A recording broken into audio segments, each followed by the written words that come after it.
اور نمبر کا ذکر نہیں ہے، بلکہ احادیث یعنی کہ اسٹیٹمنٹ آف پروفٹ محمد صلی اللہ علیہ وسلم میں اس کا ذکر ملتا ہے اور الیکھ ملتا ہے۔ آپ صلی اللہ علیہ وسلم سے ایک نہیں بلکہ کئی متعدد احادیث ہیں جس میں نبی کریم صلی اللہ علیہ وسلم نے بتایا کہ حور کو کس طرح بنایا گیا، کس طرح پیدا کیا گیا۔ اللہ تبارک و تعالیٰ اسے نور سے بناتے ہیں، زعفران سے بناتے ہیں، مشک سے بناتے ہیں، اور جب وہ تیار ہوتا ہے تو جب اسے تیار کیا جاتا ہے اس کے بعد فوراً ایک خیمہ نصب کیا جاتا ہے جس کے اندر وہ حوریں رہتی ہیں۔ اسی طرح اللہ تبارک و تعالیٰ جو ہے اسے نہایت خوبصورت، صاف، شفاف، موتیوں جیسے چمکتا ہوا بناتے ہیں، اور اللہ تبارک و تعالیٰ نے ان کو وہ خوبصورتی، وہ جمال عطا کیا ہے کہ اگر وہ اس دنیا کے اندر جھانک بھی لے، سورج کی روشنی پھیکی پڑ جائے گی، اگر سمندر کے اندر اپنا لعاب ڈال دے تو سمندر کا پانی کھارا سے بالکل میٹھا ہو جائے گا۔ یہ ساری صفتیں جو ہے وہ احادیث مبارکہ میں موجود ہیں۔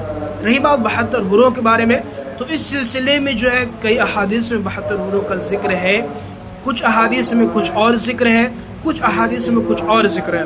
واللہ عالم، جو بھی ہو، 72 حور ہو یا 72,000 حوریں ہوں، یہ جنتی مردوں کے لیے تیار کیا گیا ہے۔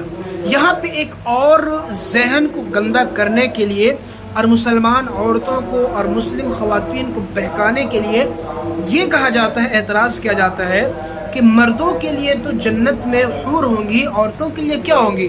تمہارے لیے وہاں بھی ناانصافی ہوگی۔ تو میں یہ بتا دینا چاہتا ہوں کہ اللہ تبارک و تعالی نے ان جنتی خواتین کے لیے وہ شرف اور وہ مقام رکھا ہے کہ وہ 72 حوریں ان کی زیر نگرانی ہوگی، اور یہ اپنے شوہروں کے ساتھ رہیں گی، اور ان کی خوبصورتی اور ان کا جمال جو ہے وہ حوروں سے بڑھ کر ہوگا۔ یہ ان کے سردار ہوگی اور ان کی جو ہے نگرانی کرے گی، ان پر حکومت کرے گی۔ یہ مقام اللہ نے جنتی عورتوں کے لیے دیا۔ جنتی عورتیں کون ہیں؟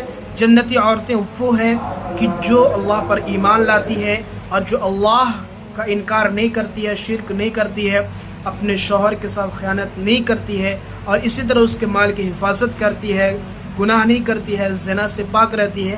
یہ ہے جنتی عورتیں۔ اسی لیے یہ اعتراض کرنا کہ جنتی عورتوں کے لیے کچھ نہیں ہے، یہ محض خام ہے اور خیال ہے۔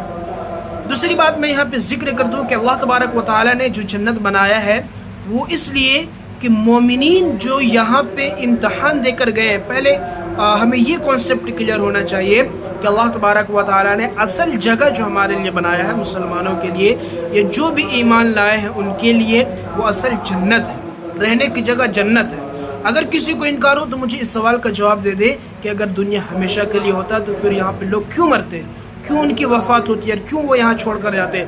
اسی لیے یہ اعتراض کرنا کہ یہ ہمیشہ کی جگہ ہے اور اس کے بعد کوئی زندگی نہیں ہے، اس کی دلیل کسی کے پاس موجود نہیں ہے۔ لہذا ہمارا ایمان ہے، عقیدہ ہے کہ یہ امتحان گاہ ہے، ہم یہاں پہ جیسے کر کے جائیں گے، جیسا ہمارا عقیدہ ہوگا، جیسا ہمارا فیتھ ہوگا، اس طریقے سے ہم آگے جزا پائیں گے۔ تو ہمارا جو آخری منزل ہے وہ جنت ہے، اور ہمارا یہ عقیدہ ہے۔ اب یہاں پہ جو اعتراض ہے اور جو پروپیگنڈا ہے اس کو ذرا ہم سمجھ لیتے ہیں۔ پروپیگنڈا یہ ہے کہ اسلام میں ٹیررزم صرف اسلام میں، ایسے لوگوں کا ماننا، ان لوگوں کا جو مسلمان نہیں ہے، بلکہ میں یہ کلیئر کر دوں کہ اسلام میں ٹیررزم کا کوئی بھی تصور نہیں ہے، نہ ہی تو دہشت گردی کا تصور ہے۔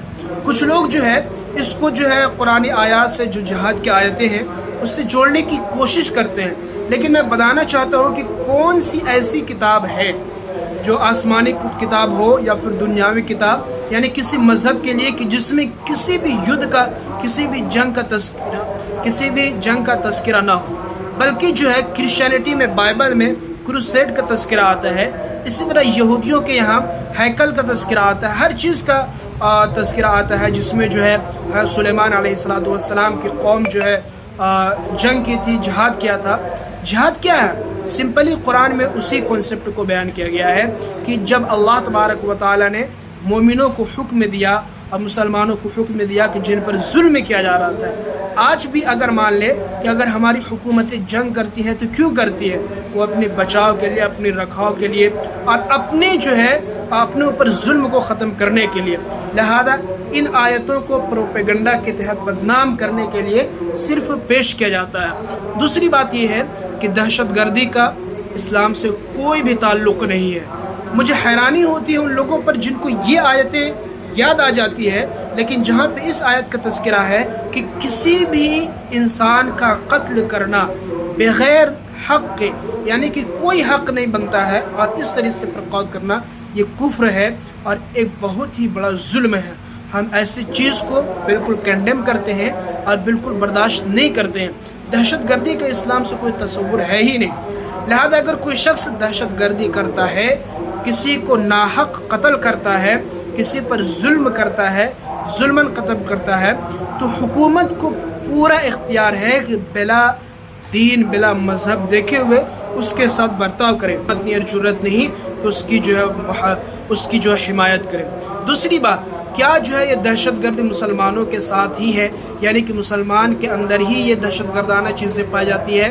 میرے بھائی ایسا نہیں ہے، بلکہ جو دہشت گردی کرتے ہیں وہ اللہ کے بتائے ہوئے طریقے کو چھوڑتے ہیں، اللہ کے بتائے ہوئے طریقے کی مخالفت کرتے ہیں۔ ان کے اسلام سے بھلا کیا لینا دینا ہے؟ اسی طرح جو لوگ جو دوسرے ادیان کے ہیں وہ بھی دہشت گردی کرتے ہیں، تو کیا ان کے دین کو پروپیگنڈا بتایا جا سکتا ہے، بدنام کیا جا سکتا ہے؟ ہرگز نہیں۔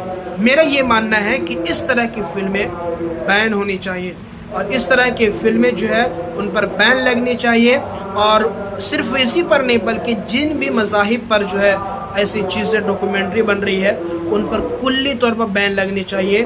اور یہ ہندوستان جو ہے ایک دھرم نرپیکش دیش ہے، جہاں پہ ہر دھرم کو اور ہر مذہب کو اپنے عمل پر اور اپنے جو ہے موقف پر چلنے کی آزادی ہے۔ لہذا ہم اپیل کرتے ہیں کہ اس چیز کو بند کر دیا جائے اور اس پروپیگنڈا کو ختم کر دیا جائے، اور مسلمان جتنے بھی ہیں وہ حقیقت کو سمجھے، بلا وجہ جو ہے ایک فلم کی وجہ سے اپنے آخرت کو تباہ نہ کریں۔ جن امور کا ذکر قرآن مجید میں ہے ان کانسیپٹ کو اپنے مائنڈ میں کلیئر رکھیں، تعلیم حاصل کریں، سنے جانیں۔